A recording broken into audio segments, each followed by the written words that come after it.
The Amazon River. High mountains, deadly rapids, raging white water, and stifling hot jungle.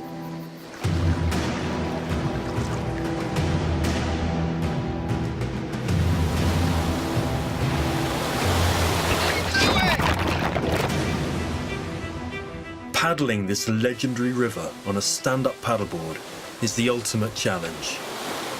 I'm going to stand where no one has stood before.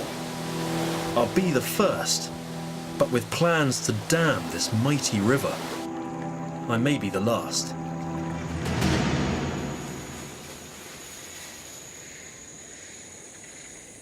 Here I am in Peru with one goal: to be the first person to stand up paddleboard from the source of the Amazon to Iquitos. I want to use stand-up paddleboarding to bring awareness to all these incredible environments that we're destroying, and to see them in their natural state and make a last stand to save them.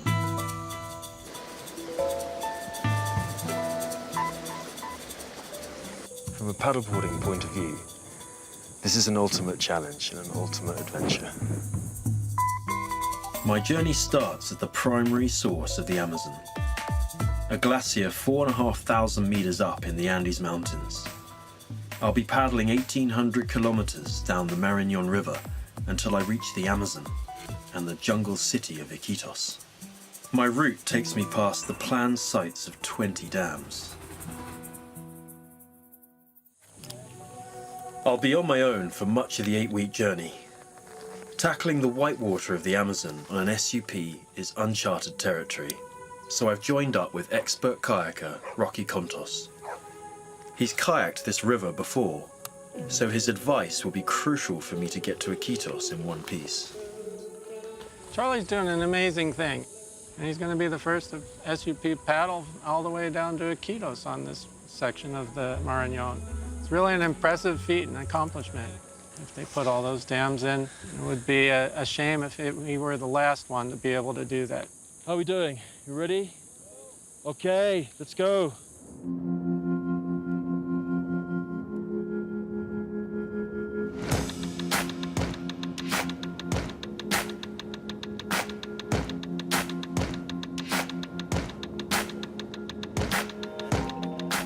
It's the first time I've seen the mountains, and they're vast.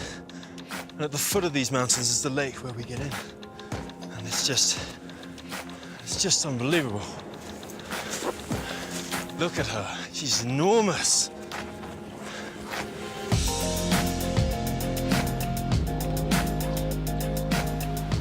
So I got to the source and screamed for joy. After my cry, the mountain shouted back. Holy shit!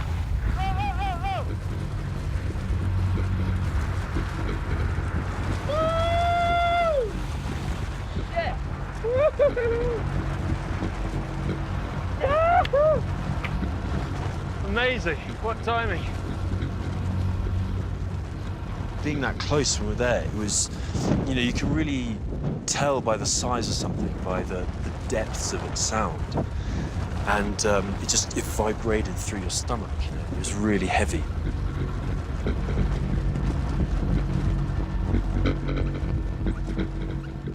It was nice having the kayakers there. We'd all been going through the hiking and dragging ourselves to the top of the mountain. And so we're all really happy to be on the water, where we're happiest.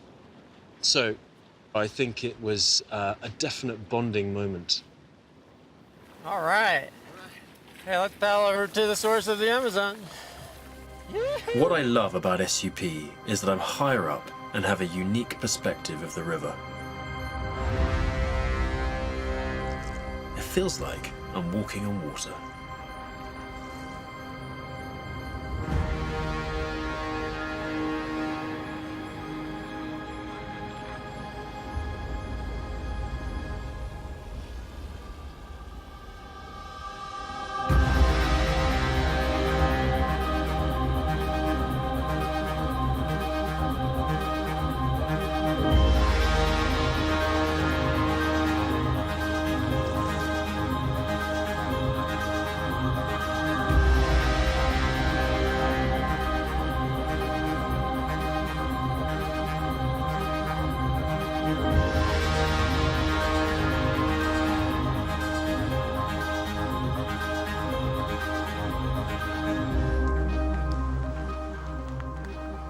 I really need to do this paddle now because the river's going to be dammed and the free-flowing waters will be lost forever.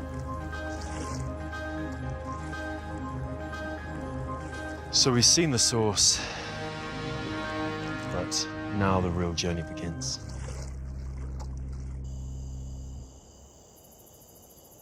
Definitely feeling the altitude's effects. I've got quite a headache and feeling a little bit sick. But so I'm really tired. I've been hauling ass today. There's no surprise no one's done this before. The way I'm about to do it.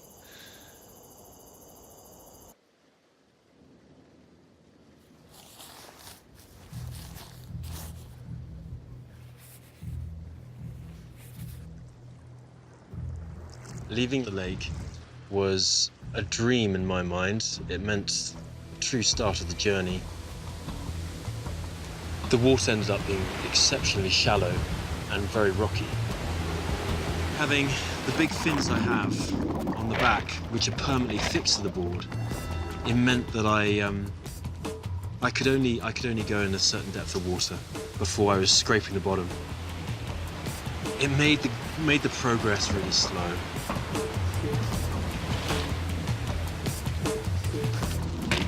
Too shallow.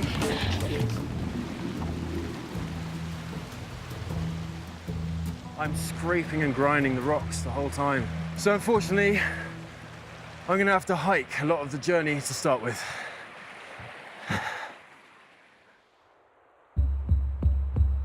And because I didn't know where I was gonna be able to get in, I had to keep fairly close to the river.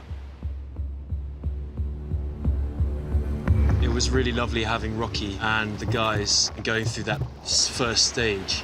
But it was time for me to deal with the river on my own and meet up with him later down the line. Little did I know what was awaiting me. All right, Charlie. Thanks so much, Rocky. See you soon. Yeah. Charlie should be thinking about moving with the water, going with the flow, becoming part of the river and letting that move him down, rather than an idea of conquering it. If you think about conquering it and you try to charge into things head first, you may run into a lot of big difficulties and you can even drown.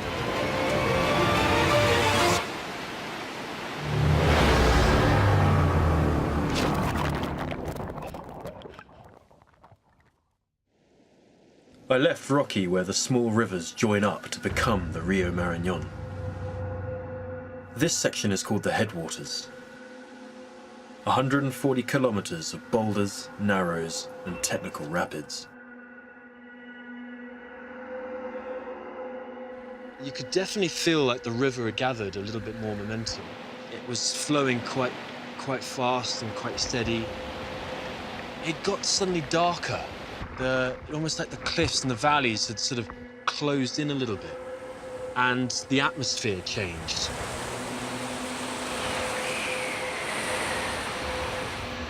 Oh God, right, well, I've arrived at this monster block. I don't know if you can see. So I'm gonna fake try and go through here and drag my kit up and around. I think it's quite a long way, but I am not going through there.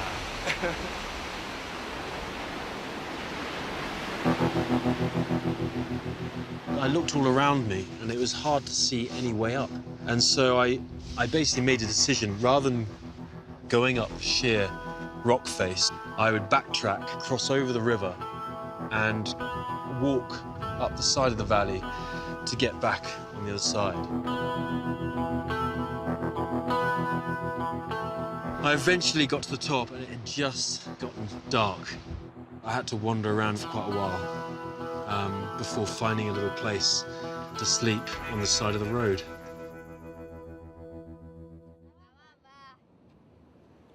I was awoken by the chattering of the locals around my tent.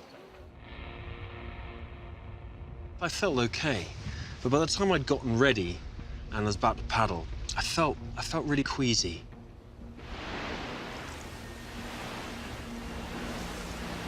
I was progressively feeling worse and worse, but the river had definitely stepped up a gear. Definitely had increased in speed, it increased in technicality. Now there's a little bit more speed, a little bit more volume, and the rocks, the reaction of the water on the rocks was greater. But I was feeling so bad. I was frustrated about how weak I was. What are you doing? And so I was making very slow progress. I could barely keep my head up. God damn it! I eventually made it towards the next confluence where I was meeting Rocky again. Charlie! Hey, Rocky!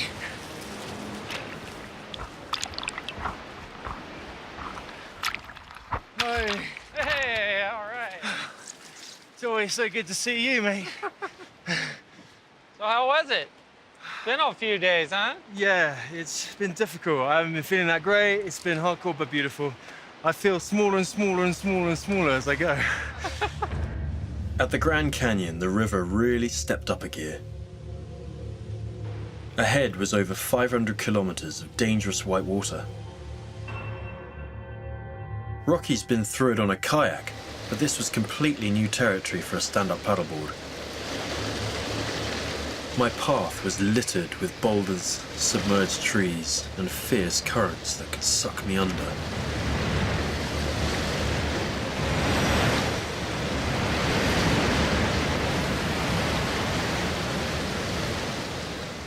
Pretty soon you're gonna, another kilometer, and get a lot bigger. I'm curious to see how you're gonna do on these rapids that are a little bigger. You're not gonna be hitting rocks, it's gonna be... all I care about. As long as I'm not scraping the bottom anymore. That's all you care about right now. Happy. But I'm happy. when you get to those rapids, yeah, the waves and the hulls are gonna be doing you in. So I'm taking everything you've said and trying to read the river. And I think I've just been like trying too hard sometimes, you know?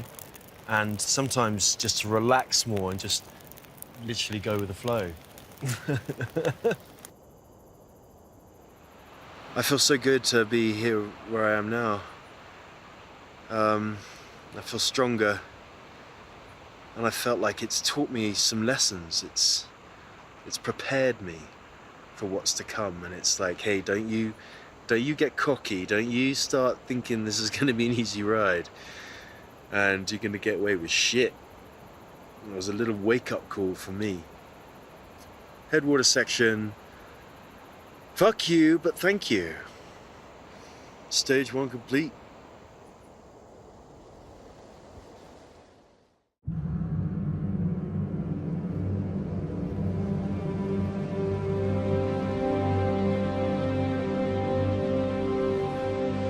When I set off and entered the Upper Grand Canyon, I was welcomed by the most enormous, most dramatic valley I've encountered, which was so overwhelming, as well as the river, so much more powerful, so much more extreme.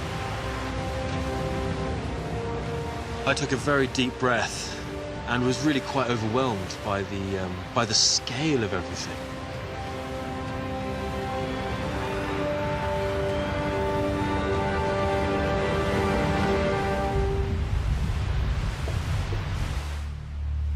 So now, with this next confluence, and even more water, even more rage, I'm now dealing with proper rapids.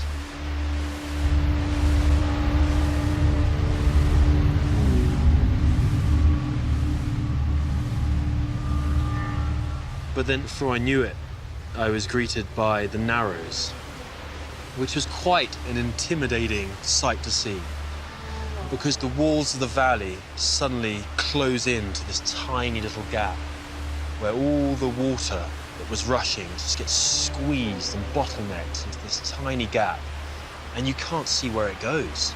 It just vanishes into this tiny vortex. I've had a little look on top to see what line I'm taking, and I can't look at it anymore. I've got to just do it.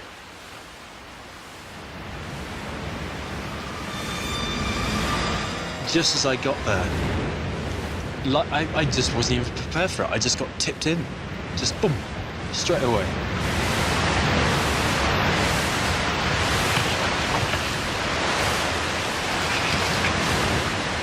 I took a lot of beatings from the rocks, but I'm moving faster and faster through the water with little time to react.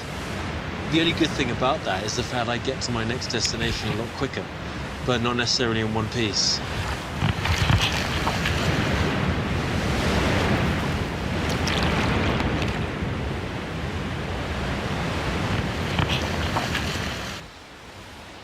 Damn.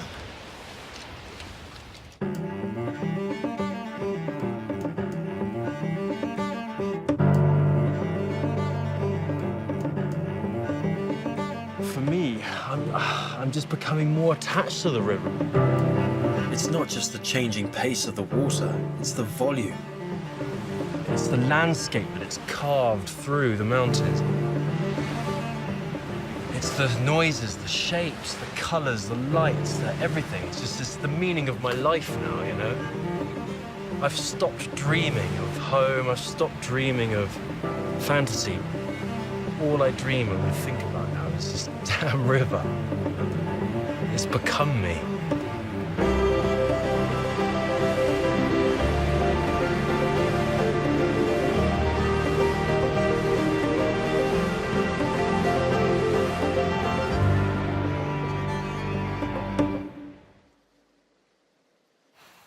Well, I'm moving at such a rate now.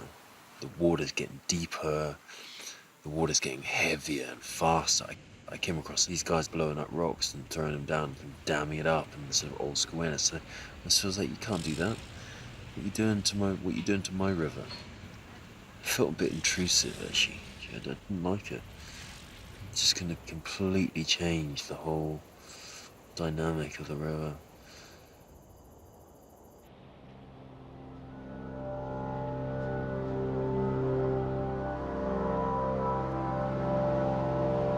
The river had bashed me and bruised me and definitely given me a good seeing to. So right at the end of the Upper Grand Canyon section, I got given a little treat, a hot spring.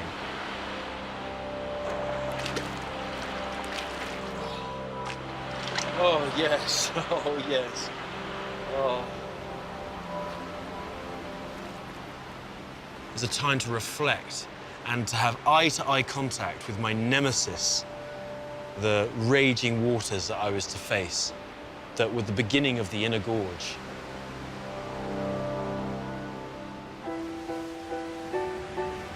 What was to come was grade 3 plus, grade 4, where there's a lot of hazards, the water's moving very fast.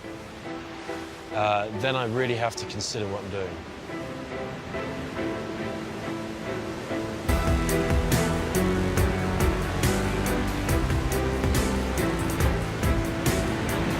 The inner gorge has been getting harder and harder, and the water just raging stronger and stronger.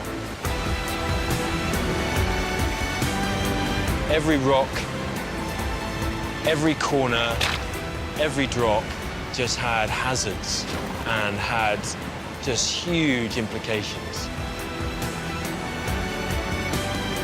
I was going to have to do things that I haven't done before.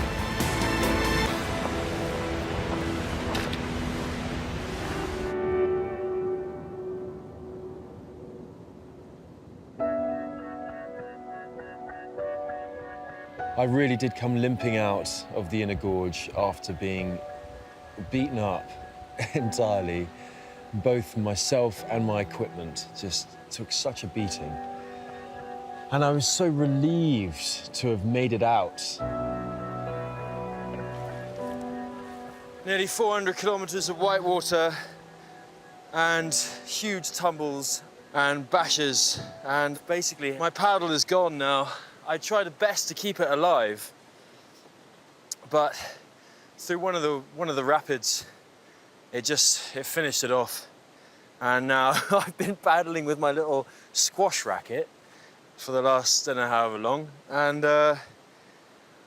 I've got to really think about what I'm going to do with my equipment because I can't carry on like this. And I have one spare paddle that's with a spare board that I had shipped about 4 or 5 days down the line in anticipation for this to happen. My shoes are hanging on by bits of thread now. I'm just hanging in there. But I made it. So that's me. I'm slowly coming apart at the seams, but this is what it's all about, isn't it? It's about improvising and dealing with these little problems and seeing how you cope with it on the way. So I headed into a nearby village to see if I could find someone to sort out my paddle. Hola, señor, hola. I came across this guy. I gave him some of the dimensions of my paddle. And there it was. He put it together in a few hours for me. And so I got back on the water pretty swiftly. Strong. So hopefully this is going to last the last 1,000 to Iquitos. Muchas gracias.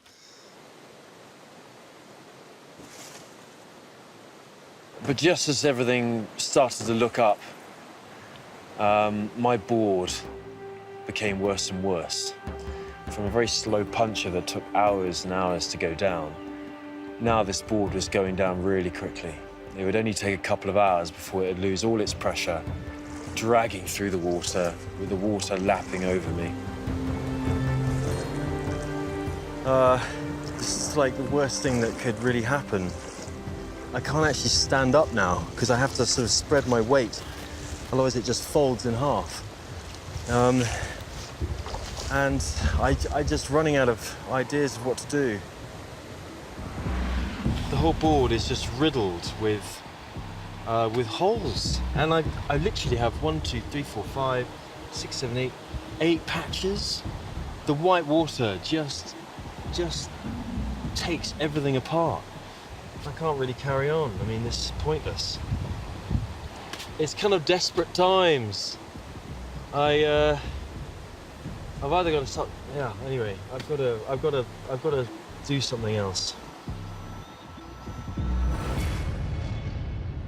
I had to come up with a fairly radical idea to get me down this river.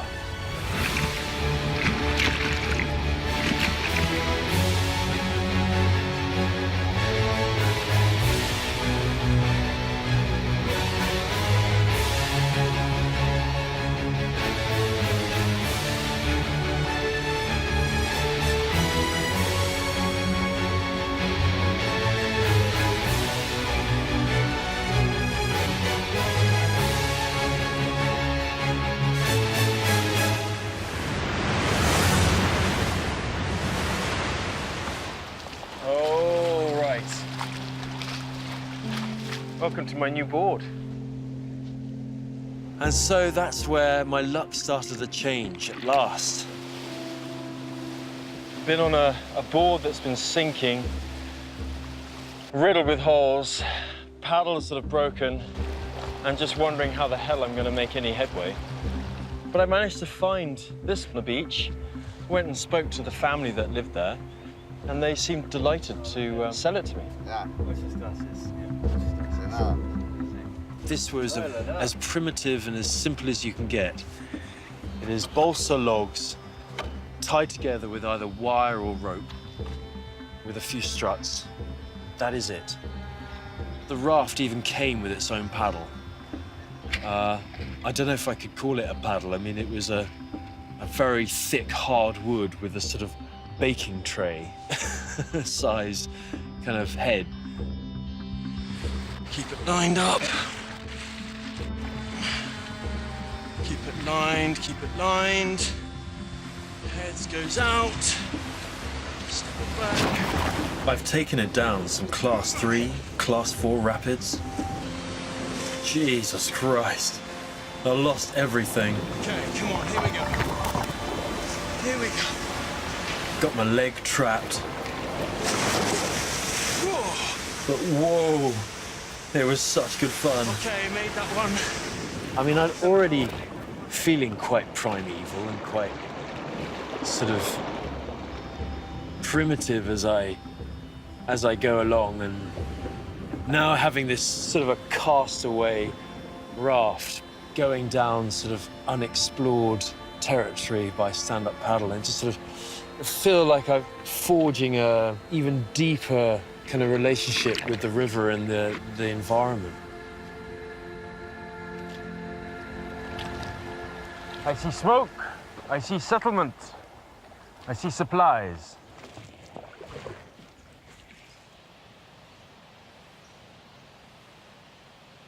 So as I was coming up the hill, the first house I saw on my right-hand side had "No Chadin Dos," a slogan against one of the biggest and most controversial dams planned.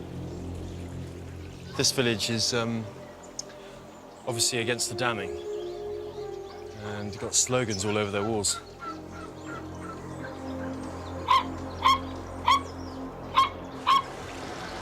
Ah, yes. I think I got myself a shop. There's definitely a few things inside here. Hola. Hola, señorita. Buenas tardes. Ah, treasure trove for me. As I stocked up on a few things, I thought I'd ask her a few questions about some of these anti-dam signs that are written across all their buildings. ¿Qué pasa sorpresa? Ya, eso de ahí está escrito así porque hay unas personas que han venido a querer represar nuestro Marañón. Oh, the Marañón. Sí, y por eso nosotros hemos puesto así. Before I knew it, she grabbed my wrist and she marched me off into the main square. Yeah, I'm not sure if I'm sort of going along with her or I'm being dragged to wherever we're going, but something's happening. Un momento, por favor. I could tell that there was a bit of hostility in the air. Que quieren saber algo de los escritos que están en las paredes. Hola. So in my broken Spanish, I had to make it clear straight away that I love this river and I'm here traveling along it as somebody who appreciates all of its glory and not somebody who has any intention of damming it. Mi Romaldo todo el Marañón. All the way to Iquitos. Sí.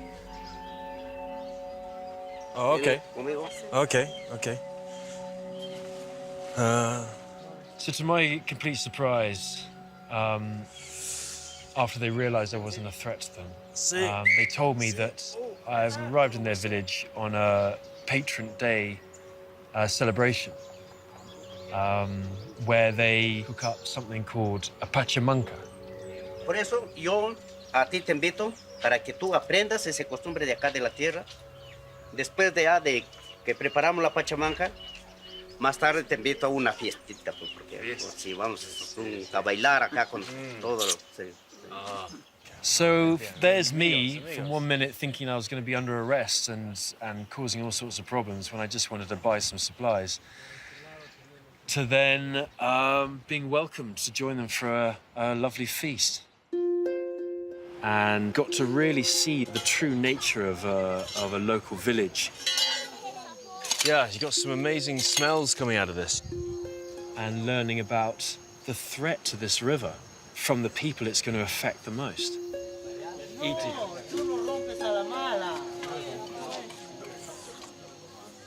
I'm trying hard to be polite when I'm eating, but I'm so hungry. I've been living off my rations and getting little sporadic moments of food from villagers, and this is just amazing.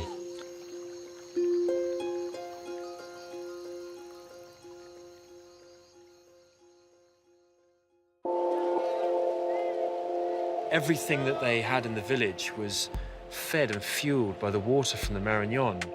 No wonder they are so defensive and protective of their village that is under threat. After a day's worth of paddling, I came up to the dam site.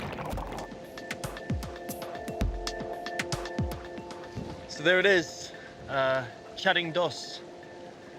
That is the dam that's been the hot topic. Right in that wedge there is where the proposed dam is, and that's about 180 meters up. And that would mean all of this stretching back probably 70, 80 kilometers from here would be completely underwater. Yeah, it's hard to imagine. As I drifted under the proposed dam site, and I look back and I realize that this could be the last time I ever see this river in its natural state.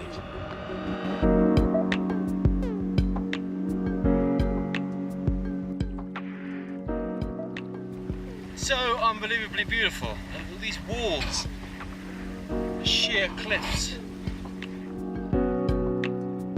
I just thought I'd share with you my last night with my Kontiki raft. There she is. It's been like this for a while, actually. Been using my board as a mattress, an old mosquito net that I had, my buoyancy aid as a pillow. It's about 5 o'clock in the morning, and I'm gonna get going.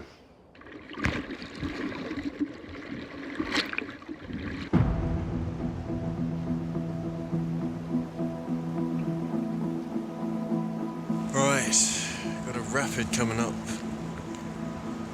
Again. So once I got through the Grand Canyon section, it was a final stretch before I got to Rocky and my new equipment. The balsa raft has been a little home to me, and I've loved it, but it's taken its toll on my knees. And once I got through this forestry area where it's leading me to the jungle, leading me to the bongos, I finally came up to Rocky, waiting on the side of the river. It was so good to see him. Charlie! Wow, look at that log raft. Jeez.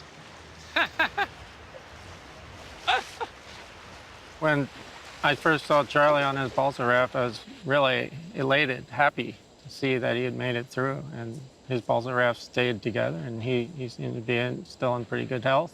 But how'd you do in that? I mean, the local guys, when they try and take those balsa rafts down those rapids, they usually smash them up and drown. I had a couple of close calls, but I really got into it. I really liked it. I swiftly unrolled my new board. It's a board designed for flat water and designed for speed. It's a lot thinner, a lot narrower, and a little bit longer. And it was great seeing them side by side. You could really appreciate how much of a beating and weathering my old board had gone through. And it just done a remarkable job just getting to where it has. Look at that. Yeah, it looks pretty beat up. In this Jungle Pongo section, Charlie's gonna feel like he's almost in a different country.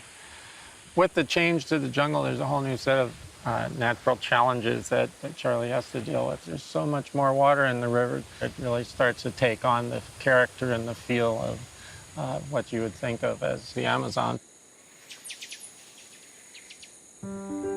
At the point I left Rocky, this is where the jungle section began. And this is where the landscape is really, really changing now and really giving me a taste of what's to come. At first, it was a little bit of a slow transition before it was full-on jungle.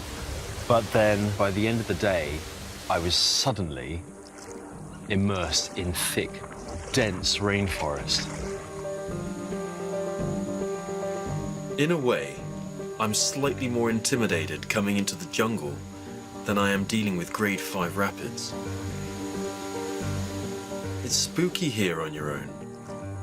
It definitely has a presence that says, I'm far stronger than you are.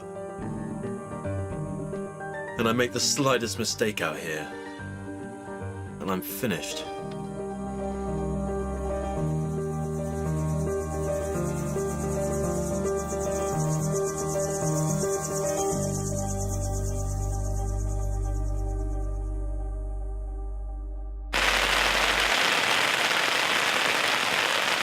Welcome to the jungle.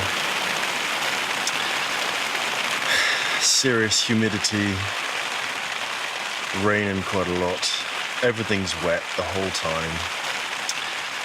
And couldn't be better timing to have my new kit and have my tent, because all I had was a mosquito net before, and I just would have been soaking every night. Anyway, I've got to get up.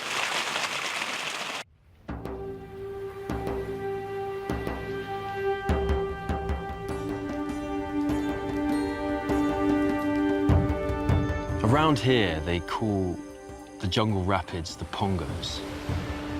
I really thought I had tackled almost every variety of white water from the journey I've done so far. But then when I entered these Pongos, again, the river just brought up new things for me to deal with.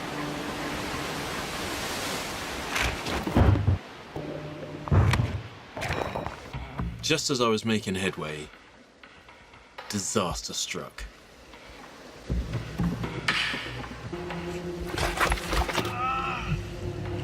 Fuck! Oh, God!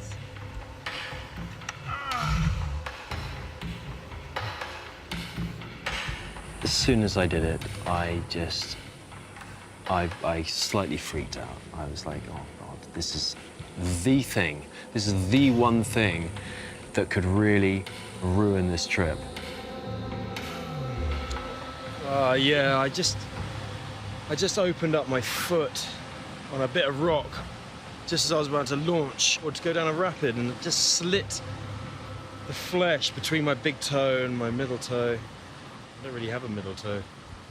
And it's quite deep. Definitely needs stitches. Look at it, it's just gushing out.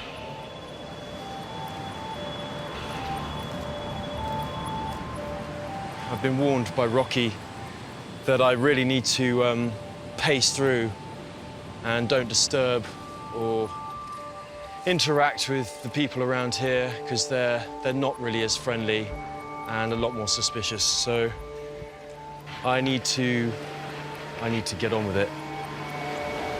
I can't go back upriver. I can't climb out. I have to paddle through, injured foot or not.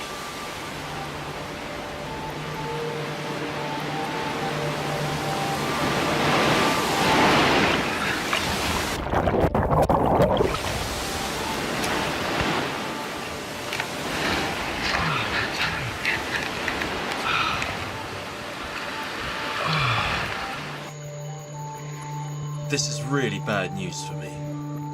I've almost got the finishing post in sight. And now I'm really going to limp in. That is my foot.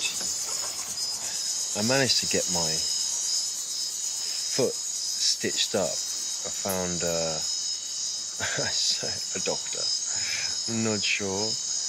But he left me a little hole where juice can flow out. Just nice. He laughed at me when he knew what I was doing, and when I was talking about infection, because he's just like, well, you know, it's pretty much guaranteed. So I've got to look after this foot. I've got to look after this foot very well.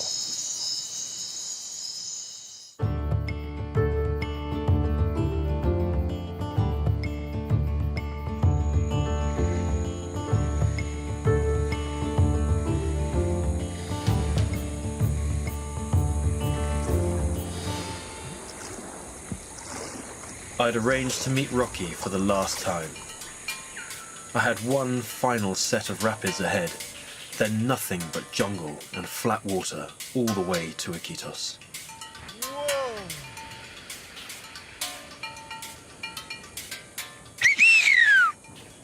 Woo! Oh, look at that, guys. Here comes Charlie. Hello! Charlie is doing an amazing thing. It's doing this first descent on a SUP board. Oh, I am so glad to see you. Wow, yeah, good to see you all in one piece. 250 kilometers since I've seen you last down there in Rentema. Glad to see you made it through. Geez. Oh, for a minute I thought maybe I wasn't going to.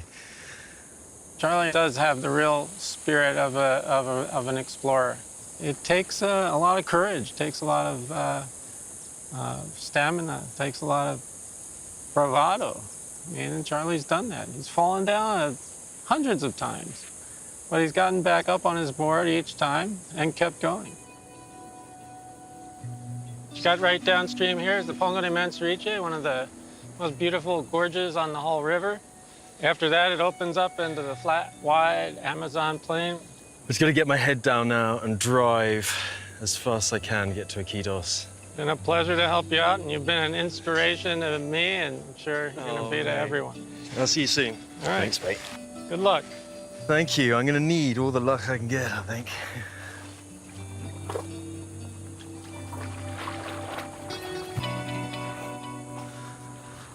Keep standing up. Stand up. See you later, mate.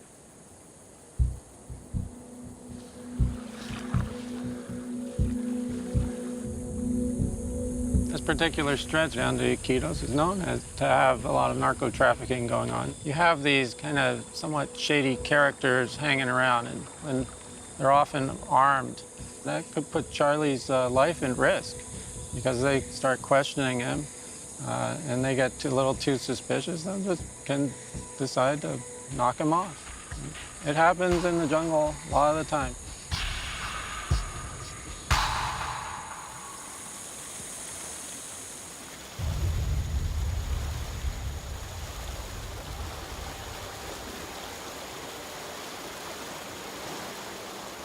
The water winding its way through these pongos because it's got narrow is boiling and moving. There's not a square inch of the water that isn't moving in an opposite direction. It's amazing. You look low to the water, it's just this really confusing twirl of water. It's like a dance.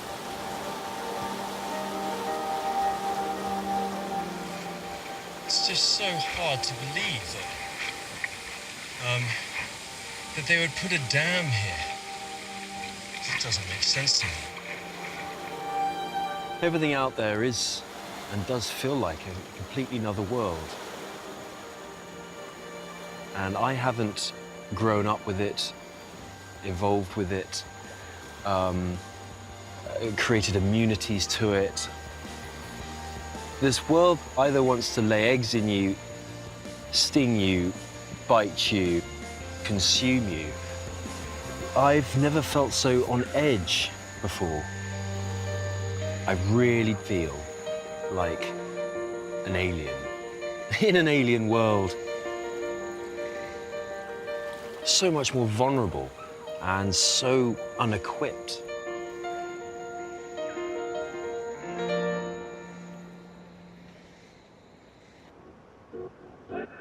As I left the Pongos, the river suddenly widened and the atmosphere completely changed.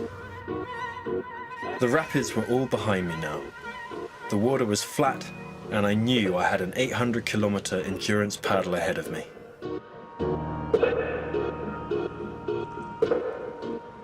And this is quite an exciting time because I've seen the volume of this river increase so much now, to the extent that massive cargo ships are going up and down it now.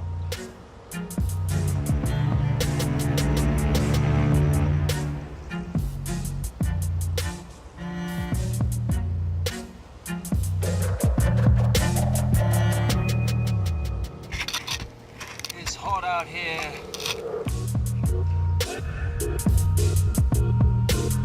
Oh, it's so painful on my feet, standing up. And with the cut I've got, I'm always using my toes to sort of balance me and to compensate my movement. And every time I do that, it just sort of stretches it out and wiggles the wound open again and again. And with it being so hot and so moist, so humid and so wet the whole time, it's just getting worse and worse. And it's very hard.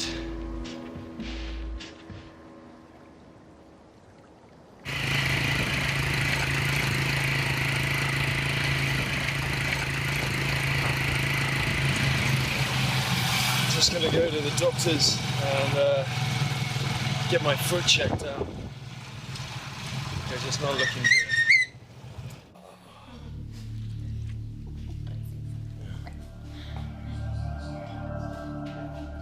She said that the recommended thing is to clean this thing right now, take all the stitches, and you have to take antibiotics. Your feet has to be totally dry. You can't take it into the water again. So she recommend to stop. I thought it was something smaller, but it's serious. Oh dear.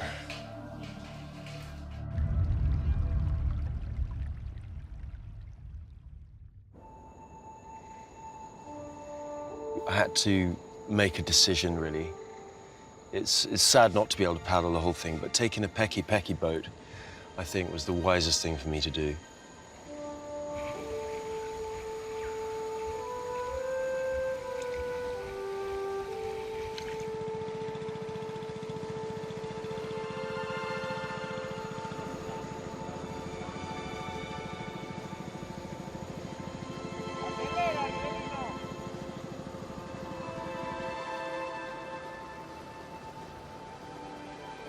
Yeah, it's amazing being with the Marignon all this way and watching it grow. After coming from this clear, raging water through tight, barren canyons and valleys, this river now has become this vast, meandering, slow monster crawling through the jungle.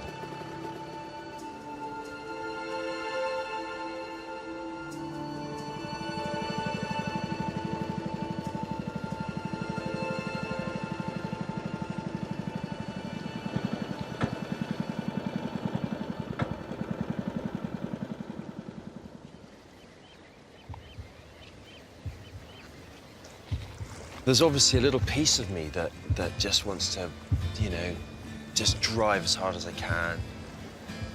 I had to get back on my board. Oh, I could almost smell Iquitos.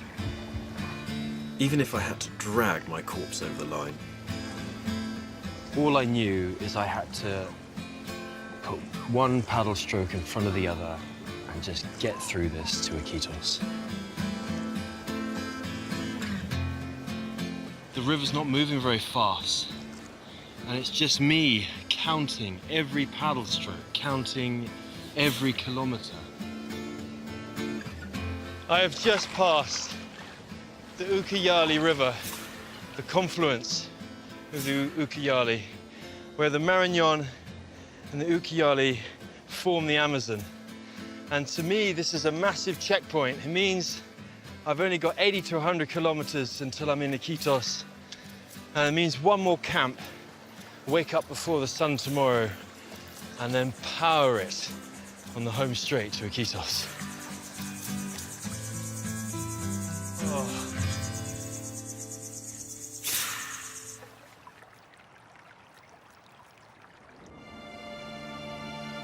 This is my final drive.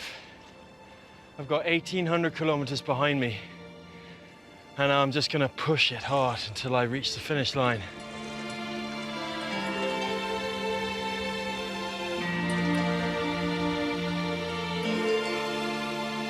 There she is!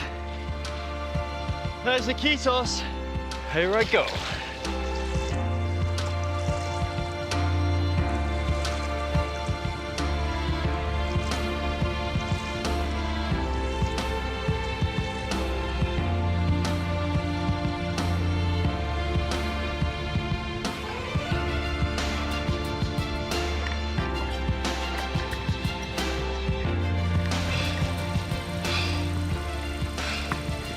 I can't believe it. I've made it. Come on.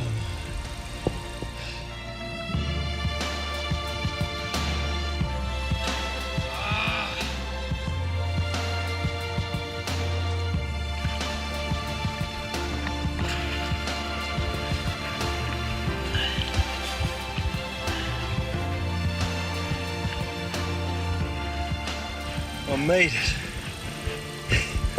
I made it. Whoa.